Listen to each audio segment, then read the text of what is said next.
বন্ধুরা যত ফাজিল হোক না কেন, যতই বাজে হোক না কেন, বন্ধুদের সাথে ঘুরতে মজা করতে আসলে অনেক এনজয় লাগে। আর এই বন্ধুদের সাথে আমি সারাদিন কত জায়গায় গেছি ভাই, কত যে এনজয় করছি, বাট ভিডিও যদি আপনারা যদি না দেখেন তাহলে বুঝতে পারবেন না। তো চলুন আজকে ছোট্ট একটা ইন্টারভিউ দিয়ে আজকে ভিডিও শুরু করা যাক।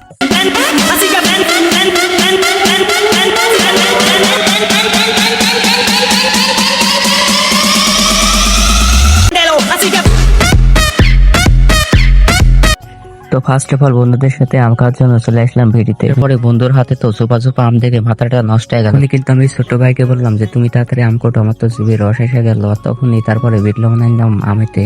বিট লবণ আনার পরে বিট লবণ গুলো খুললাম, আর খোলার পরে ভাই বিট লবণ টক টক করতেছে, আর আমার দেখে তো জিভিতে জল এসে গেল। তাই লোভ না সামলাতে পারে অল্প টক আমের পর বিট লবণ নিলাম। বিট লবণ নেওয়ার পরে আপনাদেরকে দেখাচ্ছি, দেখেন আমগুলো কি টক টক করতেছে। সো যাই হোক একটু টেস্ট মিস করে দেখি কিরকম হয়েছে। আর হ্যাঁ, আপনারা আমার আম খাওয়া দেখে ভাই চোখ দেন না, আবার লাল টাল পড়বে আপনাদের। আর হ্যাঁ হ্যাঁ হ্যাঁ গাইজ, আমি ফার্স্টে যে ফুটেজগুলো আপনাদেরকে দেখেছিলাম ওইগুলো যদি দেখতে চান তাহলে ভিডিওটা অনেক বড় হয়ে যাবে। এই জন্য আমি পার্ট 2 আনবো ওই ভিডিওটা। আর ওই ভিডিওটা কিন্তু আরো এনজয় ছিল। সো যাই হোক পার্ট 2 যদি আপনারা দেখতে চান তাহলে অলমোস্ট চ্যানেলটা সাবস্ক্রাইব করে পাশেই থাকবেন নেক্সট ভিডিও দেখার জন্য। হ্যাঁ, যেহেতু আমি ভিডিও থেকে বিদায় নিচ্ছি, তো আপনাদের মনটা একটু চাঙ্গা করে একটু বিদায় নেই। তো চলেন একটু আপনাদের মনটা একটু চাঙ্গা করা যাক। के हो तिम्रो नाम बहिनी परिचय पाम हिमाल जस्तै रहेछौ।